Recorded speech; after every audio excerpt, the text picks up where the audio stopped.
बिस्मिल्लाहिर्रहमानिर्रहीम। नाज़रीन अस्सलाम वालेकुम। मैं हूं आपका मेज़बान साबिर शाकिर। वफाकी दारुल हुकूमत इस्लामाबाद से कुछ ताज़ा तरीन और अहम मालूमात आपके साथ शेयर करते हैं। पाकिस्तान के हालात वाक़यात, सियासी सूरत हाल। पिछला व्लॉग ज़रूर सुन लीजिएगा क्योंकि ये ख़बरें भी पिछले व्लॉग से जुड़ी हुई हैं, ये उसका तसलसल है। आज सुप्रीम कोर्ट ने एक अहम फैसला अनाउंस करना था और वो फैसला अनाउंस हो चुका है, उसके बारे में आगाह करेंगे क्योंकि बहुत ही एक अहम फैसला आया है। जस्टिस मंसूर अली शाह साहब और जस्टिस अकील अब्बासी साहब ने जारी किया है। इस फैसले को रोकने के लिए बहुत कुछ किया गया और हिफाजती इंतजाम पहले से किए हुए थे, लेकिन जस्टिस मंसूर अली शाह साहब और जस्टिस अकील अब्बासी साहब ने बहुत महारत से और बहुत ही आइनी और कानूनी हदूद के अंदर रहते हुए, अपने दायरा इख्तियार के अंदर रहते हुए उस घेरे को भी तोड़ दिया है और जो पहले से इंतजामात किए हुए थे, एक लार्जर बेंच तश्कील दिया हुआ था, उस लार्जर बेंच को भी कबल वक्त ही उन्होंने डिफ्यूज़ कर दिया है। सूरत हाल आपको आगाह करते हैं, लेकिन पहला केस जो है वो होगा इस्लामाबाद हाई कोर्ट से, वो भी बहुत इम्पॉर्टेंट है। इस्लामाबाद हाई कोर्ट में आज इमरान खान और बुशरा बीबी की इद्दत केस, जो कि गलाजतों का ढेर है और सियासी इंतकाम की बदतरीन अलामत है, वो दोबारा से लगा दिया गया था और खबर मानेका की अपील को आज फिक्स किया गया था इस्लामाबाद हाई कोर्ट में और ये रखा गया था नए एडिशनल जज जस्टिस आज़म खान साहब के सामने और उनके सामने ये केस फिक्स किया गया था। और वहाँ पे क्योंकि आज़म खान साहब पहले से ये केस सुन चुके हैं और सीनियर मोस्ट जजेस को इग्नोर करते हुए ये उनके सामने रखा गया था। आज जब हियरिंग हुई तो अदालत में पेश हुए खावर मानिका के जानिब से जाहिद आसिफ और इकबाल काकड़, इमरान खान और बुशरा बीबी की तरफ से अली बुखारी साहब, शुएब शाहीन साहब, नियाजुल्लाह नियाजी साहब, ये भी अदालत में पेश हुए और उसमें जाहिद आसिफ चौधरी साहब ने कहा कि हमने 13 जुलाई 2024 का एडिशनल सेशन जज का बर्रियत का फ़ैसला चैलेंज कर रखा है और इसलिए हमें आपको दलाइल देना चाह रहे हैं। लेकिन शुएब शाहीन साहब और इमरान खान के वकला ने वहाँ पे आके कहा जस्टिस आज़म खान साहब से कि हमारी दरख्वास्त पहले आप सुन लें, आप चूँकि ये केस पहले सुन चुके हैं और आप पहले अपना माइंड डिस्क्लोज़ कर चुके हैं, तो लिहाजा ये केस किसी दूसरे बेंच के सामने मुंतकिल कर दिया जाए। तो हमने एक ऑर्डर के ख़िलाफ़ नज़रसानी की दरख्वास्त सुनी थी, जस्टिस आज़म खान साहब ने कहा, और उन्होंने इस एतराज़ को वैलिड गर्दाना। उन्होंने कहा कि जी हम नया बेंच तश्कील देने के लिए मामला chief justice Islamabad high court justice Aamir Farooq साहब के सामने वापस भेज देते हैं, लिहाजा फ़ाइल जो है वो वापस चीफ़ जस्टिस आमिर फ़ारूक साहब को भेज दी गई है। इसके लिए नया बेंच तश्कील दिया जाए क्योंकि जस्टिस आज़म खान साहब इस केस को बतौर डिस्ट्रिक्ट एंड सेशन जज सुन चुके हैं, लिहाजा ये केस इनके सामने आना ही नहीं चाहिए था। लेकिन जाहिर है जब आ गया तो फिर उस एतराज़ के बाद वो समाअत मुलतवी कर दी गई और इस बारे में ये जो पहला कार्ड खेला था मरियम एंड तारड़ सरकार ने, वो डिफ्यूज़ हो गया है और इस तरीके से जस्टिस आज़म खान साहब ने एक बहुत अच्छी मिसाल कायम की है। मैं समझता हूँ कि जो ये काम किया गया। इसके बाद ही अगला जो केस है वो उससे भी इम्पॉर्टेंट है और लेकिन उससे भी एक और केस पहले आपको बताते हैं जी।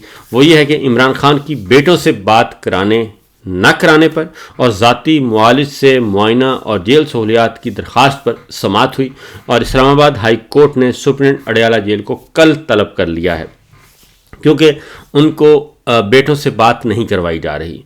उनको जो एक जेल मैनुअल के मुताबिक उनका हक़ बनता है, उनको सहूलतें मिलती हैं, वो नहीं दी जा रही और हर तीसरे दिन कोई ना कोई रुकावट खड़ी कर दी जाती है। और दरख्वास्त गुजार के वकील फैसल चौधरी साहब पेश हुए जी और जेल हकाम जो जूनियर हुकाम थे वो मौजूद थे। आखिरी समाअत में जेल हुकाम से फ़ोन कॉल्स और मुलाकात से मुतालिक रूल्स का पूछा था। चीफ़ जस्टिस आमिर फ़ारूक साहब ने कहा बेटों से फ़ोन कॉल 13 जनवरी को हुई थी, जेल हुकाम ने जवाब दिया। हर बार फ़ोन कॉल के लिए दरख्वास्त तो नहीं देना होती।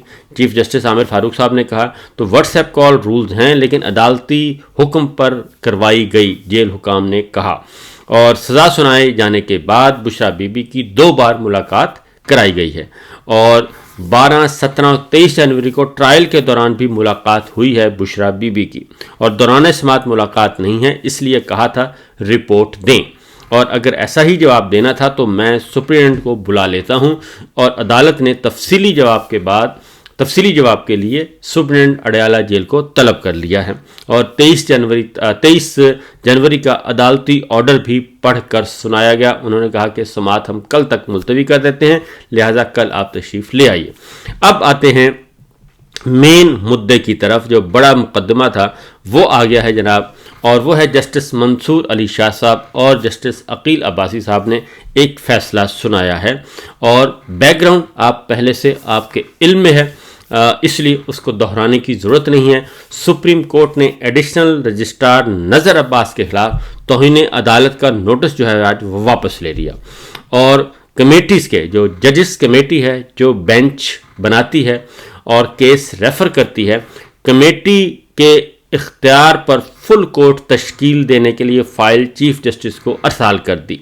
ये एक बहुत बड़ा फ़ैसला है, क्योंकि सुप्रीम कोर्ट ने एडिशनल रजिस्ट्रार तौहीन अदालत केस का फ़ैसला जो आज सुनाया है उसमें तौहीन अदालत का नोटिस वापस ले लिया एडिशनल रजिस्ट्रार नज़र अब्बास के ख़िलाफ़, और उन्होंने कहा कि एडिशनल रजिस्ट्रार ने दानिस्ता अदालती हुक्म की खिलाफ वर्जी नहीं की, और ये एक मामला हो गया बिल्कुल फारिग हो गया। अब मैं आपको बताता हूँ कि उनका नोटिस जब वापस ले लिया एडिशनल रजिस्ट्रार नज़र अब्बास का, और उन्हें तौहीन अदालत के इल्ज़ाम से बरी कर दिया, तो वो जो अपील का फाइल की हुई थी, लार्जर बेंच तश्कील दिया हुआ था आज के लिए, 6 रुकनी लार्जर बेंच तश्कील दिया हुआ था, उस लार्जर बेंच ने भी ये सुनना था नज़र अब्बास को जो OST बनाया और इनको तौहीन अदालत का नोटिस दिया है उसके खिलाफ, लिहाजा वो हो गया है वापस। और इस तरीके से जो लार्जर बेंच बनाया गया था जिस मकसद के लिए, वो मकसद फौत हो गया, और जस्टिस मंसूर अली शाह साहब और जस्टिस अकील अब्बासी साहब ने अपने इख्तियार के अंदर रहते हुए ऑर्डर पास कर दिया है, और बहुत ही फिट ऑर्डर है, लिहाजा वो जो एक प्लान किया गया था वो प्लान तो फारग हो गया। अब अगला जो हुक्म है वो उससे भी ज़्यादा सख्त हुक्म है जी, और उन्होंने कहा कि जी कि फैसले में ये कहा कि जजेस कमेटियों के पास इख्तियार नहीं कि ज़ेरे समाअत मुकदमा बेंच से वापस ले, इंतज़ामी सतह पर अदालती अहकामात को तब्दील नहीं किया जा सकता। बादियुन नज़र में तौहीनी अदालत की कार्रवाई जजेस कमेटी के खिलाफ होती है, और जजेस कमेटी के खिलाफ तौहीन अदालत की कार्रवाई नहीं की जा रही, यानी वो कहते हैं कि ये जजेस कमेटी के खिलाफ तौहीन अदालत की कार्रवाई बनती है, जिसमें चीफ जस्टिस याहिया अफरीदी भी हैं, जस्टिस अमीनुद्दीन भी हैं, और दीगर ऑनरेबल जस्टिस अमीन भी हैं और जस्टिस याहिया अफरीदी भी। उनके खिलाफ ये कार्रवाई बनती है कि उन्होंने अदालती हुक्म के होते हुए मामला केस किसी और बेंच के हवाले कर दिया और ये केस वापस लिया। और सुप्रीम कोर्ट के सीनियर तरीन जज जस्टिस मंसूर अली शाह साहब ने ख़त भी लिखा था कमेटी को इंट्रा कोर्ट अपील के दौरान ही, और उन्होंने एतराज़ भी आयद कर दिया था, और कमेटी को कहा था कि जस्टिस जमाल खान मंदोखेल और जस्टिस मोहम्मद अली मजहर की इंट्रा कोर्ट अपील के बेंच पर शमूलियत पर भी एतराज़ किया था, और ये सब कुछ उन्होंने पहले से लिखा था। अब इस फैसले में उन्होंने जो अदालती हुक्म की ख़त में यह भी कहा गया था कि ऑफिस की नाकामी और इदारे की सालमियत मजरू हुई है, लिहाजा आज जो उन्होंने फैसला सुनाया है जी, उसमें उन्होंने ये बड़ा हुक्म जारी करते हुए उन्होंने कहा कि फैसले में ये कहा गया है कि जजेस कमेटियों के पास इख्तियार नहीं, लिहाजा मामला जो है वो फुल कोर्ट की तश्कील के लिए चीफ जस्टिस को भिजवा दिया है कि फुल कोर्ट तश्कील दिया जाए इस मामले के लिए, यानी कि तमाम के तमाम ऑनरेबल जजेस जो हैं वो इस मुकदमे को सुने और बात आगे बढ़ेगी।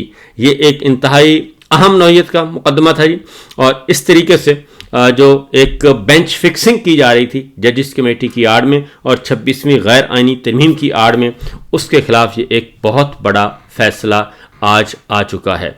मजीद जो इस मुकदमे इसमें आया है जी वो भी आपको बता देता हूं। तो उन्होंने कहा कि जी बादियुन नज़र में तौहीन अदालत की कार्रवाई जजेस कमेटी के खिलाफ होती है, जजेस कमेटी के खिलाफ तौहीन अदालत की कार्रवाई नहीं की जा रही, ججز کمیٹیوں کے پاس اختیار نہیں کہ وہ زیر سماعت مقدمہ بینچ سے واپس لے لیں. انتظامی سطح پر جوڈیشل احکامات کو تبدیل نہیں کیا جا سکتا. فیصلے میں کہا گیا کہ جی ہمارے سامنے دو سوالات تھے. پہلا سوال یہ تھا کہ ریگولر بینچ سے جوڈیشل آرڈر کی موجودگی میں کیس واپس لیا جا سکتا ہے یا نہیں. دوسرا سوال تھا کہ انتظامی آرڈر کے ذریعے جوڈیشل آرڈر کو ختم کیا جا سکتا ہے یا نہیں.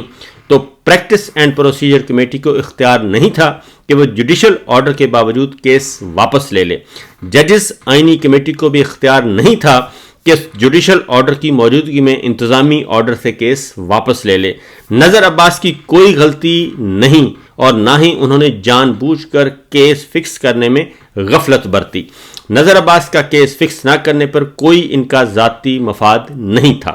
نذر عباس کے اقدام میں کوئی بدنیتی ظاہر نہیں ہو رہی. نذر عباس کا اقدام توہین عدالت کے زمرے میں نہیں آتا.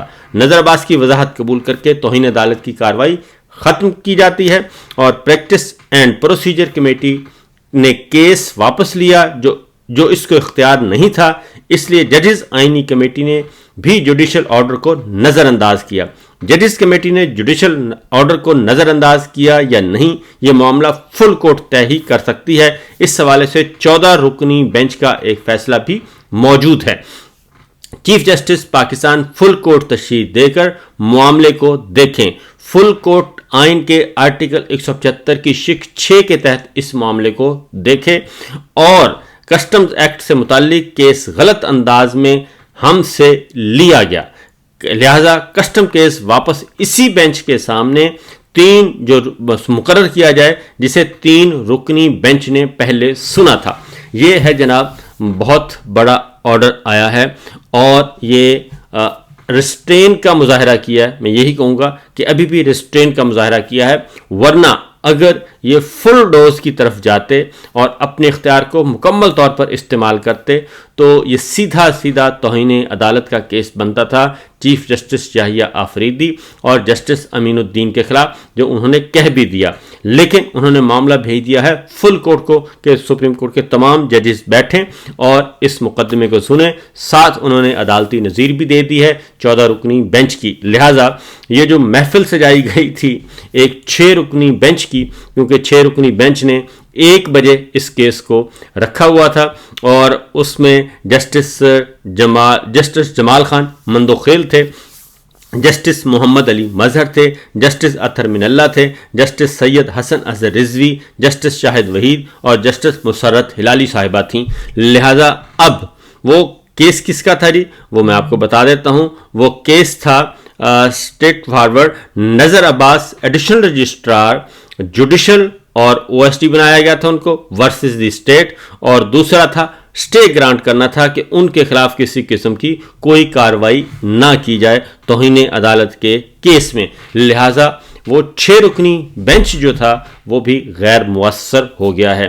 یہ ہے صورتحال، یہ ہے سچویشن. باقی خبریں انشاءاللہ آپ کو اگلے ولاگ میں دیں گے کیونکہ اور بھی بہت ساری خبریں ہیں اور ادھر واشنگٹن میں بھی بہت کچھ ہو رہا ہے، لیکن وہاں پہ بھی دال نہیں گل رہی. فی الوقت اتنا ہی، اجازت دیجیے، اللہ حافظ.